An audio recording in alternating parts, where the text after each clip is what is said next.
Hello everyone, Max here with Fiction Rant to bring you part 8 of my Imperium vs. Terrans matchup. That's the Imperium of Man from Warhammer 40k against the Terrans from Starcraft. This section will be my long-awaited final conclusions in the form of a variety of matchup scenarios. Also, if you want to support the channel, there's a Ko-fi link in the description.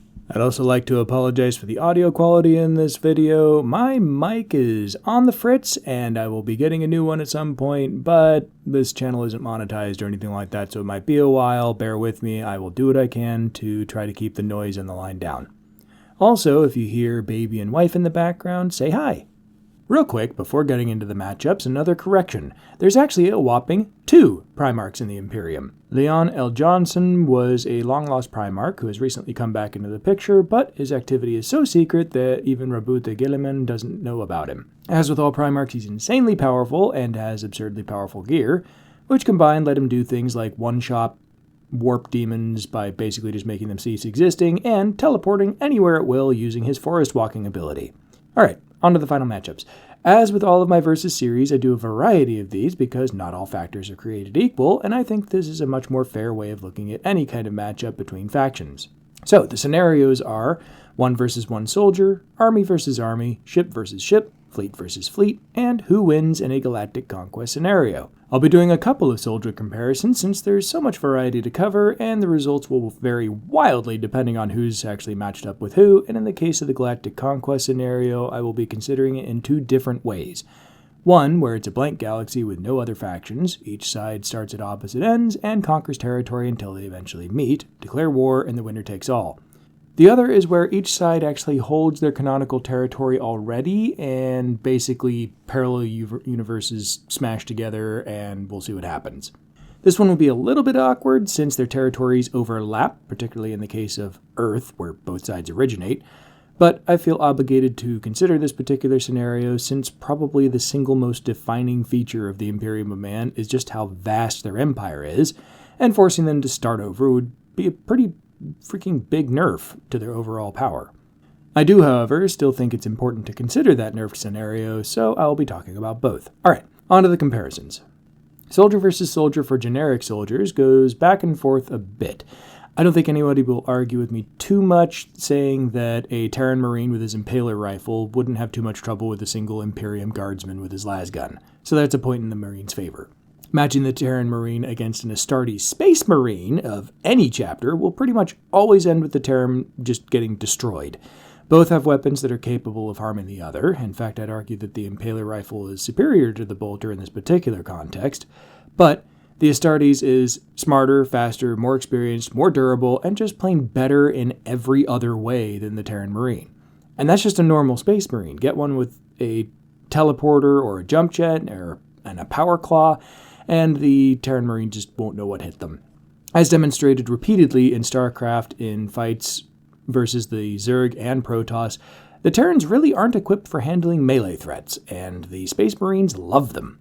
Moving on and pitting the Psychics against each other, I think a Terran Ghost could potentially sneak attacks and snipe certain kinds of Psykers, but if that Psyker has any kind of defensive ability like shielding or regeneration, that strategy just stops working.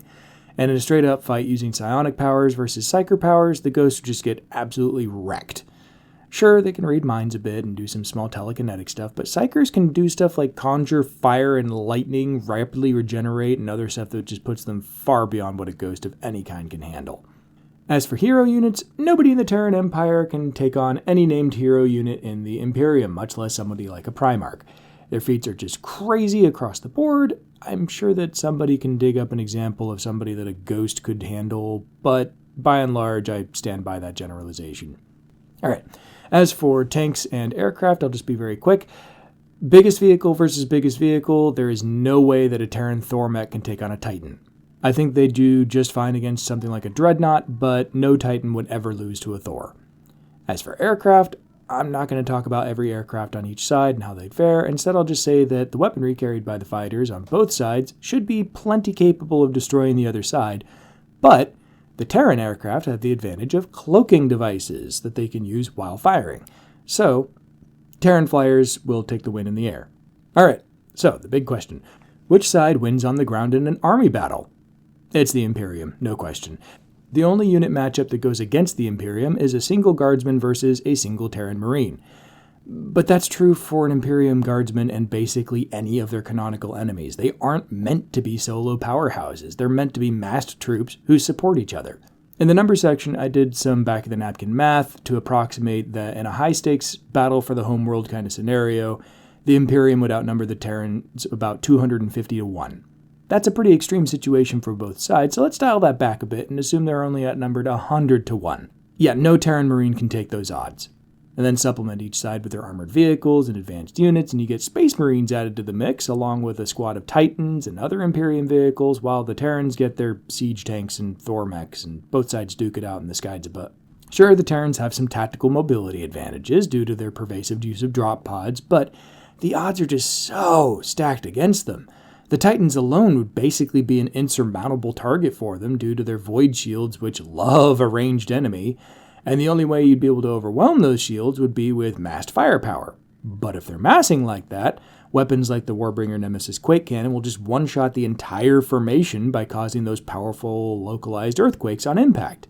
And I don't think that nuking them would help. The way that void shields work, the nuke wouldn't even have the chance to go off before just being teleported to the warp where it can blow up all at once and nobody cares. Psykers, too, would wreak havoc on the Terrans, and if they managed to get any side disruptors online, which could actually interfere with the warp, I'm assuming that the Terrans would basically develop a warp-specific version of that. But then there's the Sisters of Battle, who would just be able to pick up the slack and pull off a few miracles anyway, because their powers are weird.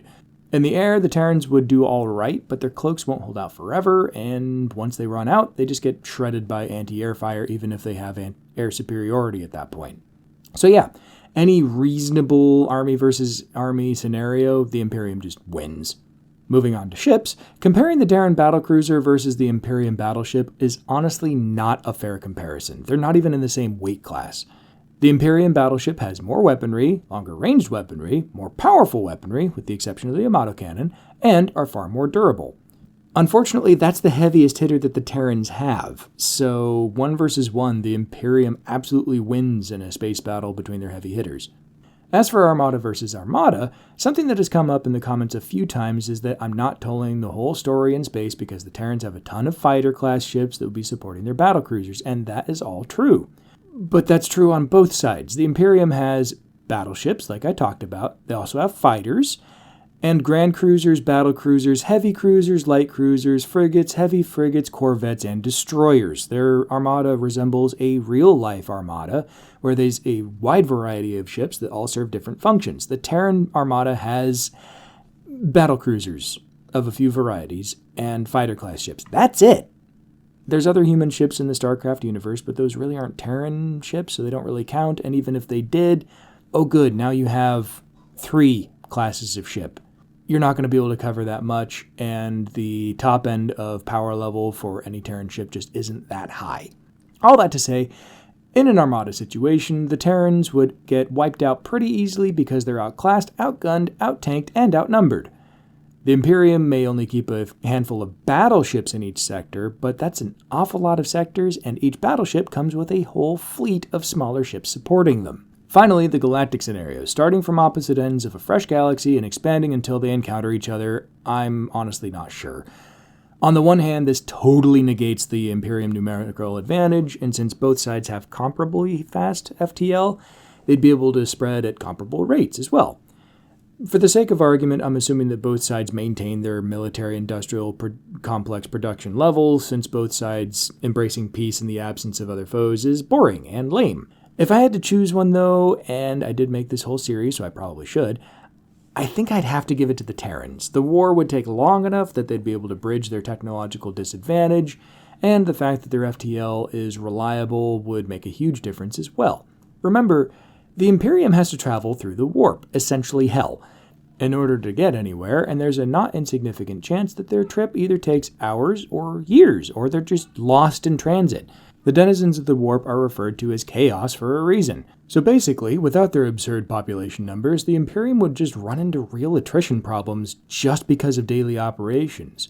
Basically, if the Imperium is bleeding units just moving around, and they're getting units increased, and numbers increased at approximately the same rate, the Imperium is just in real trouble. When we consider the alternate universes colliding is where the tables turn and things get very lopsided. For the sake of argument, let's say that the entirety of Terran territory consists of 100 worlds. I'm probably being generous here, but you know what? Heck, let's up it to 1,000 worlds. They definitely don't have that many, but whatever, let's go for it. The Imperium has 1,000,000 worlds to pull resources from. And remember, these are only two factions colliding, so the Imperium isn't having to deal with the Orcs, Eldar, Tau, Necrons, Chaos, nothing. Which means all those forces that would normally be tied up defending the Imperium are free to be deployed as needed. So even if the Terrans have 1,000 worlds that just suddenly appear in Imperium space, it would be really simple for the Imperium to just invade every last one of them simultaneously with absolutely overwhelming force directed at each. The Imperium Navy would sweep aside all the space forces very rapidly and would be able to orbitally bombard Terran ground forces with impunity. Sure, the Terrans might be able to pull off a few ship kills with ion cannons on their more protected worlds, but that would make the ion cannons massive targets and they'd just get smeared off the map instantly. What would follow would be ground invasions of incredible scale alongside very clear join-or-die ultimatums where the Terrans would be allowed to join the Imperium and in their devotion and to the Divine Emperor and forsake their heretical technology or, burn alongside all the other heathens. Yeah, the worlds colliding scenario would not take very long and the Terrans simply don't have the resources or numbers to put up much of a fight. And there you go. Final tally is that the Terran Marine beats the Guardsmen but loses to the Astartes. The Terrans also win in the air, and possibly in a Fresh Galaxy scenario, but the Imperium wins in the vehicle matchups, army matchups, all space matchups, and in a Worlds Collide Galaxy matchup. As always, let me know in the comments if you agree or disagree with my conclusions. Looking forward a bit, I'll be doing a couple filler episodes, including a power armor tier list that I've been polling the community about for a few weeks. Then I'll be matching the Protoss against the Eldar, so stay tuned for that. Again, I have a coffee link in the description, so if you want to support the channel, that would be fantastic. And until next time, live long and prosper, and may the Force be with you.